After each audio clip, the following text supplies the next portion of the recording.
Hello everybody. Welcome back to our little tarot corner. Allie from Tarot here, and I am going to do another VR.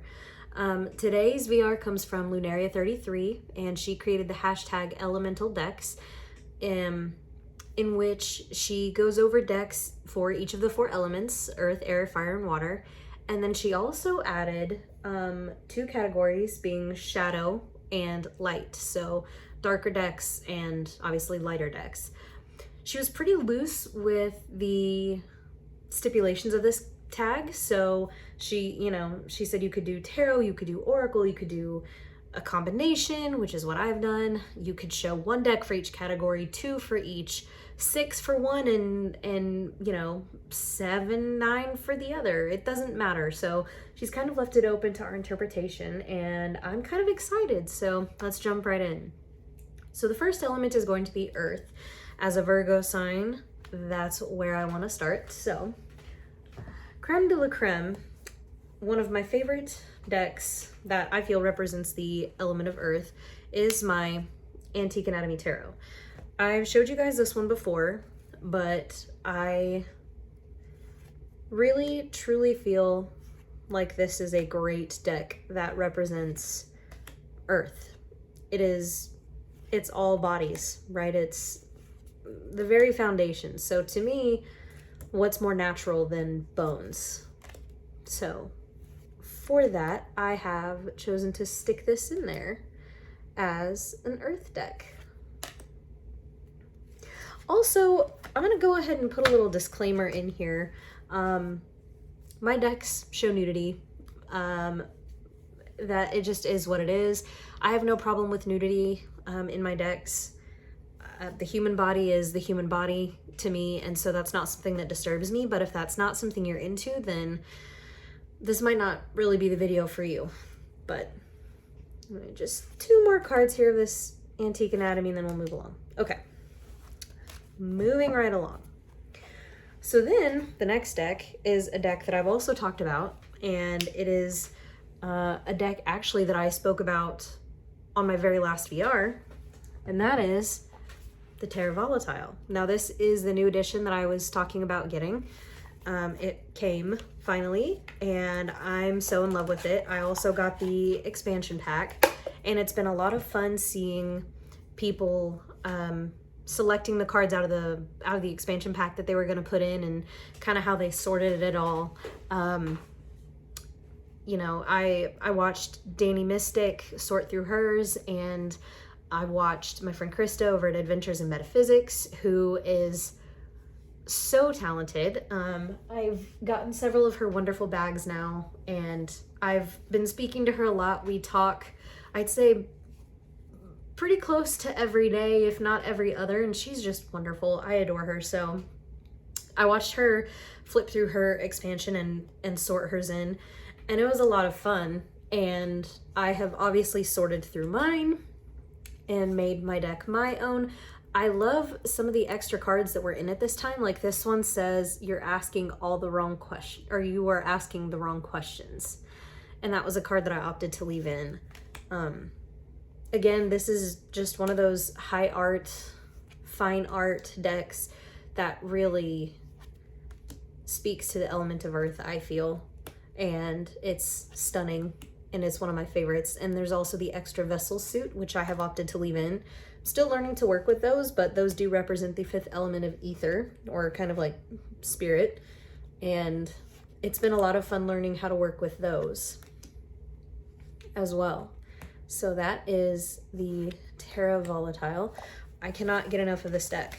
It's pretty much constantly in rotation for me. I never want to put it down. It's linen stock. I mean, even with 100 some odd cards, it's incredible. Incredible. So that's a second earth deck. The third deck, I'm gonna pick this up just a little bit because we're gonna be here for a minute,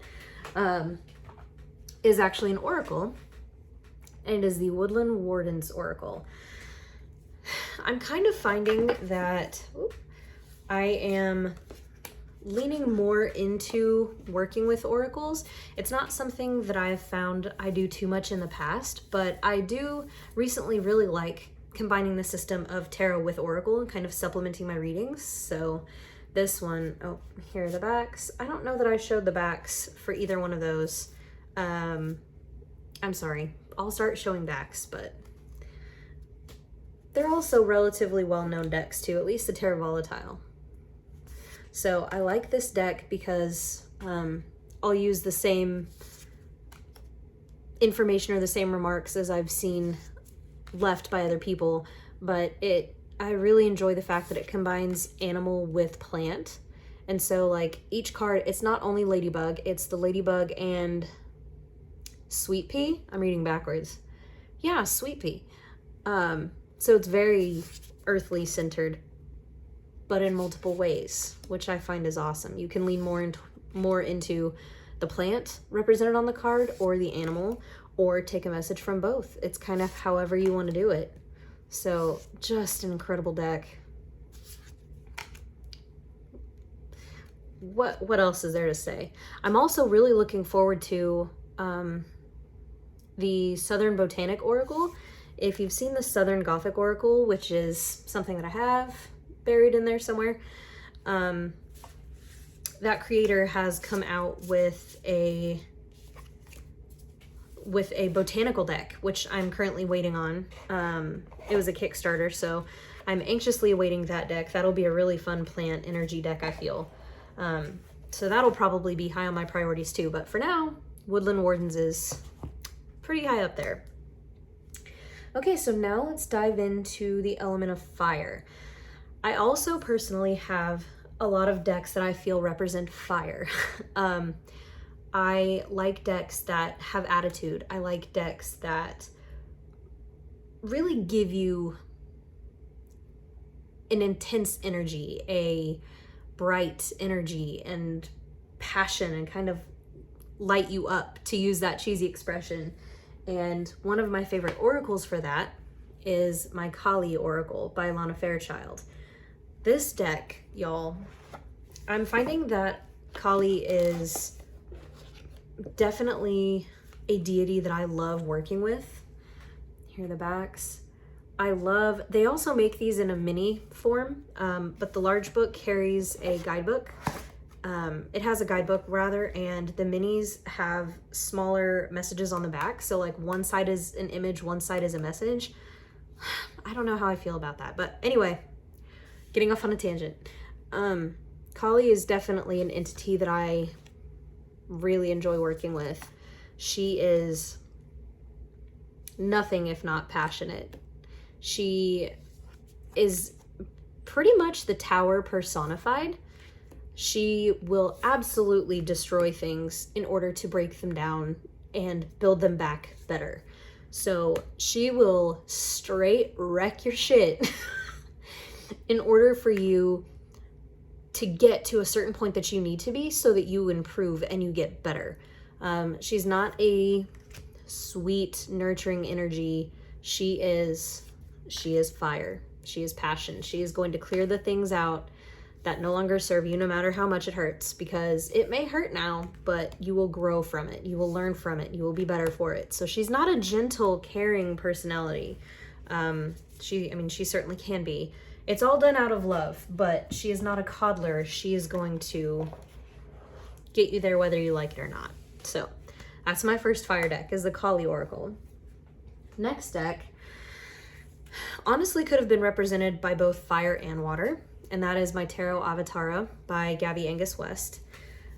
Honestly, it's a highly, highly emotive deck for me, and I did not expect, these are the backs, and it's gold gilded, which, meh. But it's linen cardstock, so my favorite. Anyway, we're not here for a cardstock review, Allie.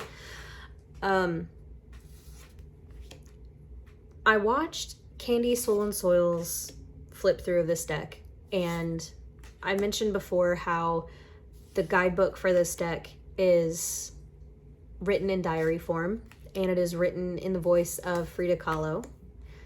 And so each of the entries is highly emotional, and it's as if Frida was pouring out her heart in her personal diary.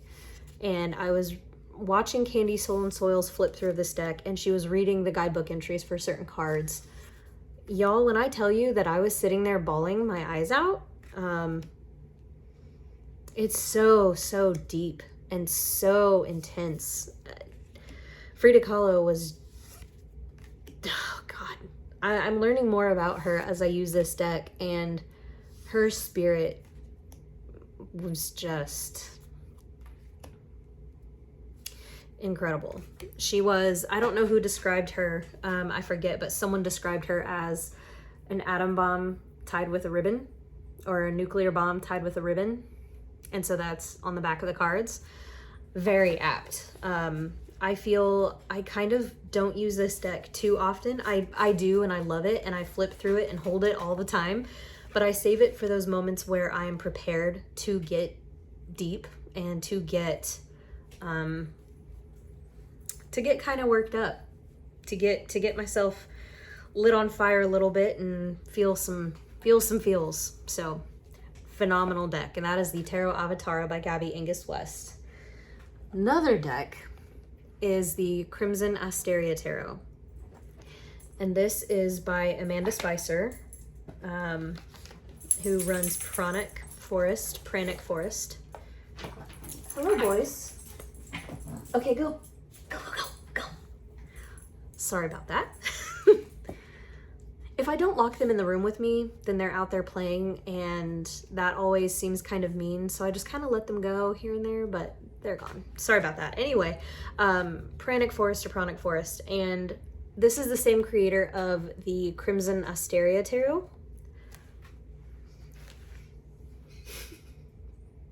This is the Crimson Asteria Tarot. She is also the creator of the Solera Occulto Tarot and the Mercury, Salt, and Sulfur Oracle, which I've shown before, and I have over there. I think I've shown before. I may or may not have. I may have shown it on my Instagram, but I don't think I've shown the deck here. Anyway, so she's created those 3 decks, and Solera Occulto has been out of print. I can't even hold this whole thing. Solera Occulto has been out of print. There are the backs. They're shiny gold, and it is red, matte red gilded, which I love.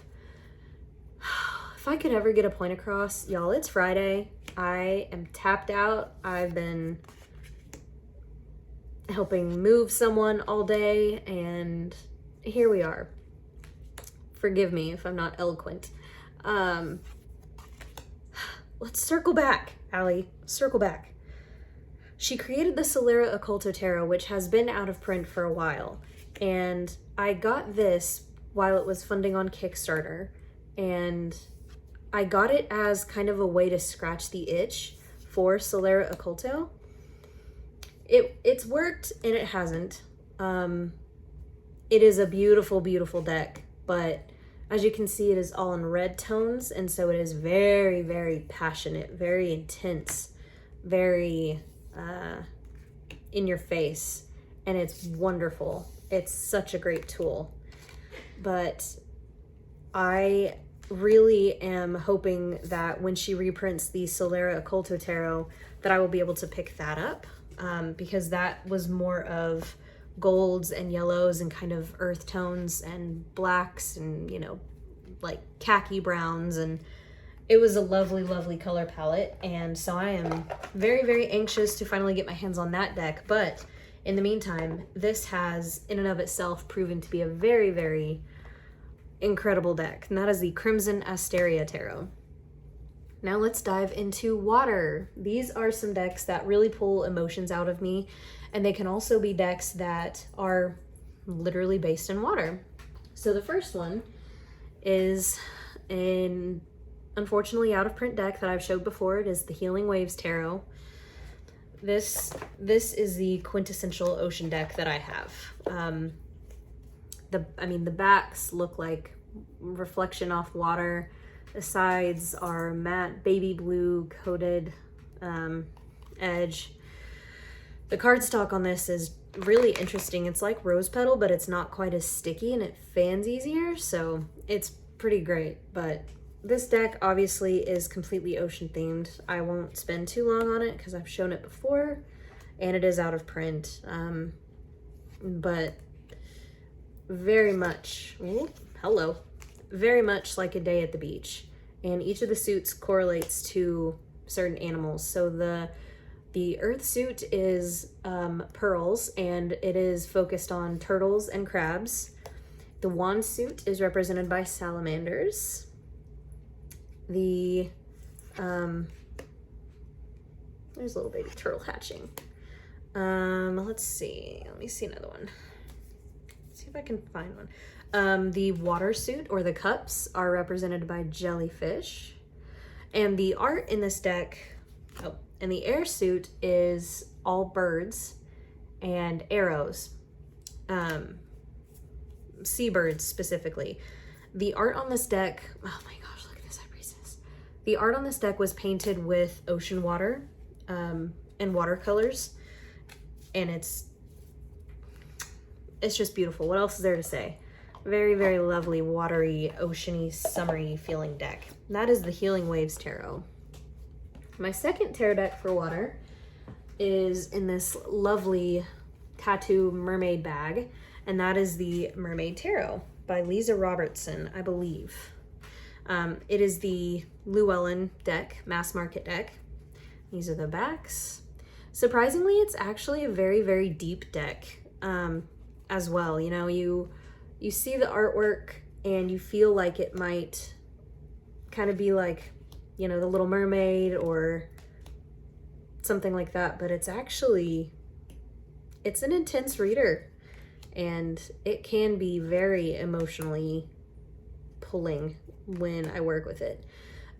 This deck as well is divided into the suits. So the wand suit, the mermaids are sort of Polynesian, island, you know, Pacific island type of mermaids.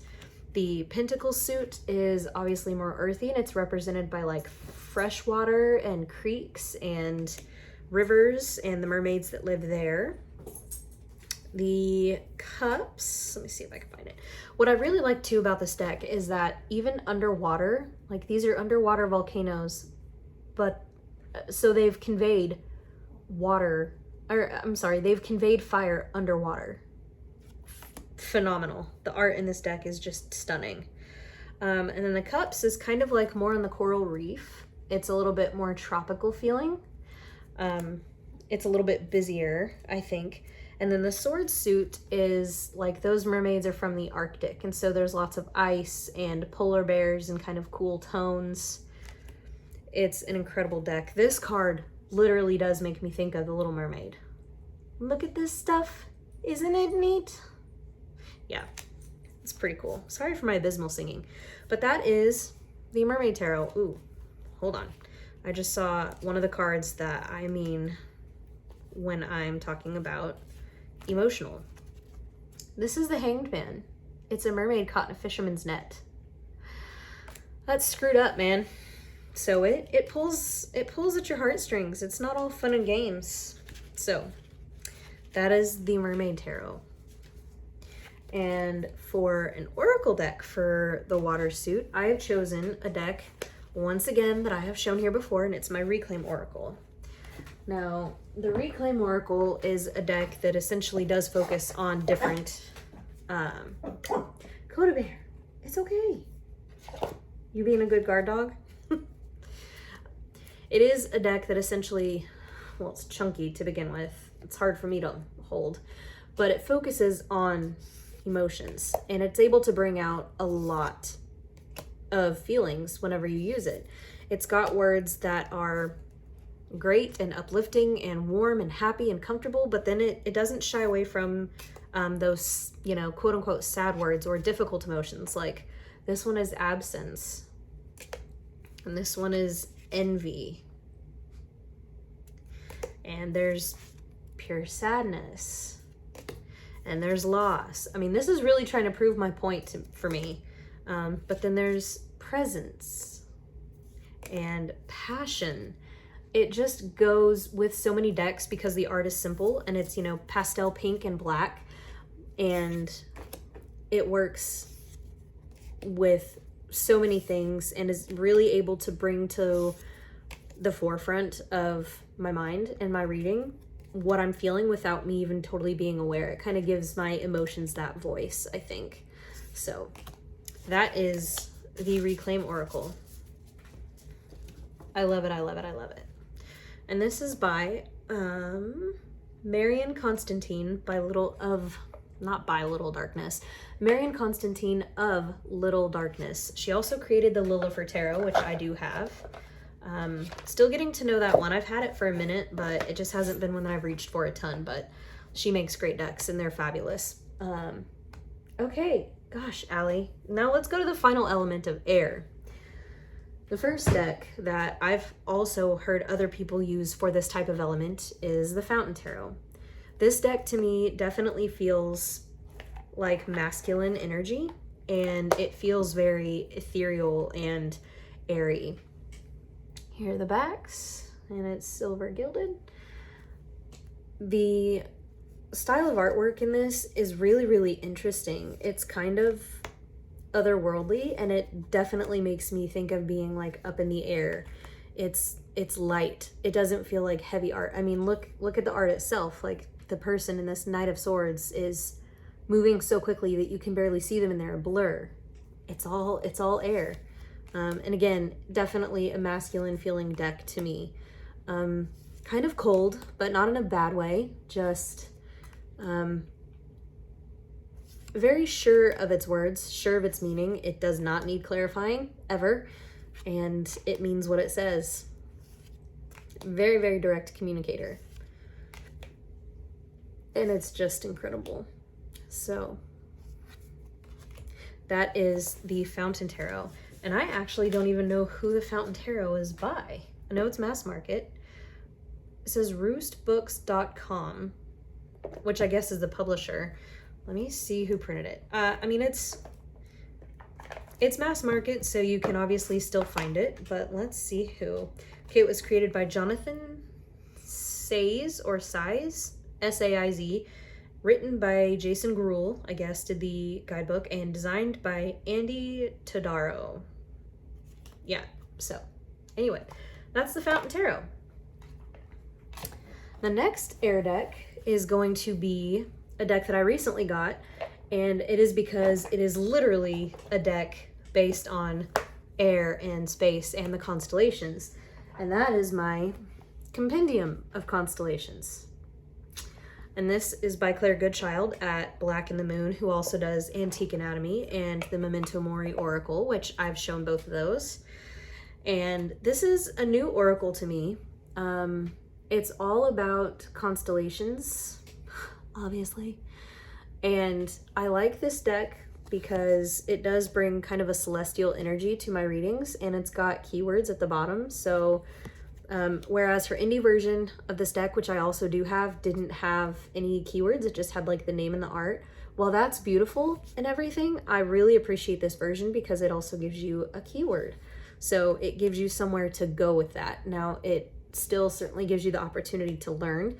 If you wanted to go figure out more about this constellation and why she chose that guide word, keyword, or guide word, it's up to you, and you're able to kind of go and research, which also gives you room to expand with it if you choose. So it's pretty. It's so pretty. Oh, I didn't show you, but these are the backs. It's kind of just a nice little poker-sized deck, but there's lots of cards in here. There's 80 something, I think. How many?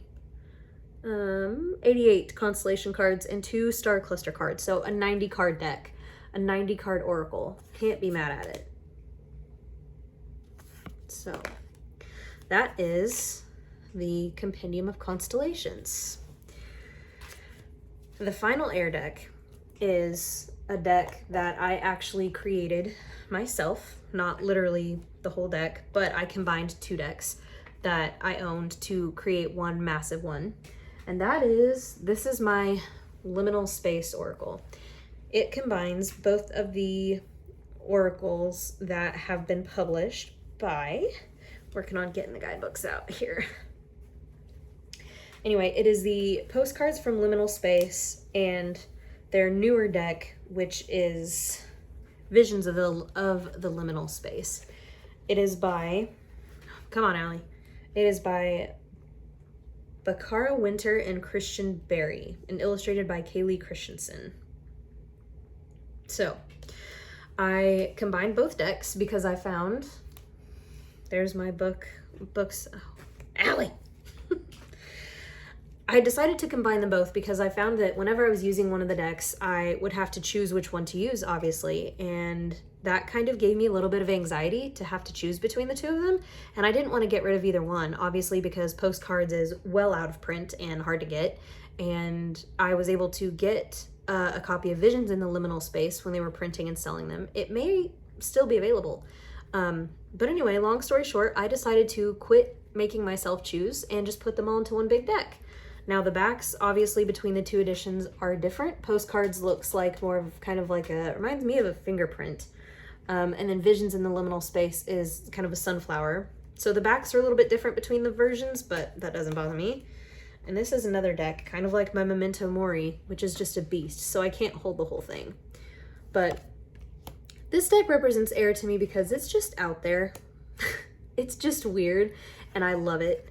It really doesn't sugarcoat. It's very sassy, and it's got very particular messages that it wants to tell you. The guidebook is really great that comes with it too, but I find that I don't even need it a lot of the time. It's very, very much open to what I'm feeling from it at the moment, I feel personally. So I just love it. It's such a great deck, and I love that I combined the two of them together to make one big oracle. I don't know why I didn't do it sooner, but yeah, so that is my messages from the Liminal Space Oracle, or just Liminal Space Oracle, whatever I want to call it at any given time. That's that deck. Now, instead of wrestling that back in the bag, I will go ahead and go into our 5th and 6th suit to be honored in this tag, and we'll start with the Shadow. So these are decks that you either do shadow work with or that have dark imagery. Maybe it's solely a black and white deck, kind of whatever that means to you. And the first deck that I will mention is the Lantern Oracle. This deck was designed as a shadow deck, and boy howdy, does it ever help with shadow work. It is delicious to look at. The artwork is incredible. Fantastic artwork. These are the backs. And it really goes deep and makes you question why. And puts you in your place and helps you through those darker times and kind of helps you see the light, I think, which, you know, is the definition of shadow work. Like, look at that. Look at the fog and the insane, crazy detail. Trusting tricksters. So the messages on the bottom of the card. Trusting tricksters. The tricksters only powers your trust. You are always free to withdraw it. Hello. Oh, their dad is getting home. Hold on. Okay. Anyway, professional YouTuber over here, guys. Don't even worry about it. Great messages on this oracle. I love it. So it's a great shadow work deck. The next deck is my El Goliath Tarot, which again was also designed as a shadow work deck. And I keep it in this lovely bag. I can't use this one too often. I find that it is very, very deep. There's also some built-in oracle cards, which I was combining with the deck for a long time, but I found that I actually like keeping them separate. So you get this stack of like, I don't know, 10, 12 cards that come with the deck.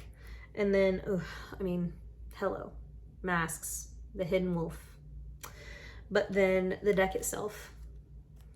And these are the backs. I'm sure you've seen it. This deck's been around for a while. But not only is it shadow deck because it is black and white, it is animal based and It's nice and confrontational. This is a deck that I've had to sit with multiple times and question why it made me feel a certain way. And that is the essence of shadow work, right? So it only makes sense. It is a lot of fun to work with when I do.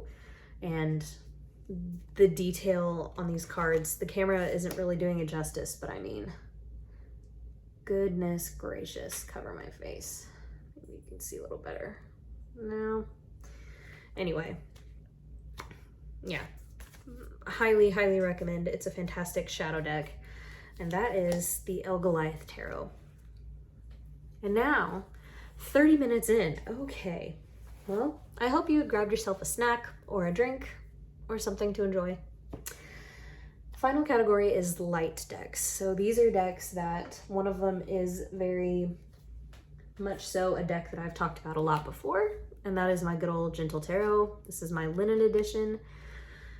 Y'all have seen this deck before about 1,000 times. I'm gonna make it 1,001. It's just lovely. It's so lovely. Mari in the Sky, the creator, is so great to talk to, and she's very generous. I have the Empress card as a tapestry on my wall she sent me, and so she looks down on my little tarot space every day. I'm gonna try and find the card real quick. Here we go. She sent me this tapestry, and it is hanging right here to my left, and it is my very favorite thing to have in my space. It feels very protective and comfortable and safe. So, but yeah, Gentle Tarot. I mean, you don't even need words. You don't even need an explanation. Gentle Tarot. 'Tis what it is. It's very much a light deck, in my opinion. I use it a lot. I still can't wait for my version in a tin. I still adore working with this linen edition and the main deck. It's just great. So, the Gentle Tarot. Last but not least, one more light deck. That would be the first deck that I ever talked about on this channel, and that is the Rainbow Heart Tarot by Rachel Rosenketter. This deck is very colorful, very bright, very 70s, and just a lot of fun to work with. I've found that I like working with more serious decks like Tarot Avatara and my Marielle Tarot. I'm still getting to know. She still intimidates me a little bit. The Darkness of Light Tarot, my Terra Volatile. So I like dark decks, and I like decks that have darker themes. And this is a breath of fresh air anytime that I need a break from one of those types of decks. Oh, these are the backs. I mean, hello, how fun. She has a new version. This is the first edition, but she has a new version now that has silver edges. And I've really been debating on getting that, but I'm trying to do better at buying multiples of decks. She says as she's got multiple editions of several decks. It's fine. It's fine. It's fine. Don't look at me. Anyway, it still doesn't shy away from the harder cards, but it's just a great breath of fresh air to use. Like I said, when I need a break from that heavy art, it's pastel colors and rainbows and yeah, but see, I mean, it's still there. Just a great deck. Will forever be one of my favorites. That's another reason why I haven't gotten the second edition, because I love my copy and I've grown attached to my copy. So it won't be going anywhere, but that is the Rainbow Heart Tarot. Well, my goodness, 34 minutes later. I thank you all so very much for sticking this out with me and for listening to me ramble about so many decks in a single video. I really hope you enjoyed. This was a lot of fun. I'm going to link Lunaria's video down below, and I would love for y'all to post some more VRs so that I can see it and I can watch it, because that's my favorite thing to do to wind down in the evenings, is just watch some tarot tubes. So thank you again for tuning in, and until next time, bye guys.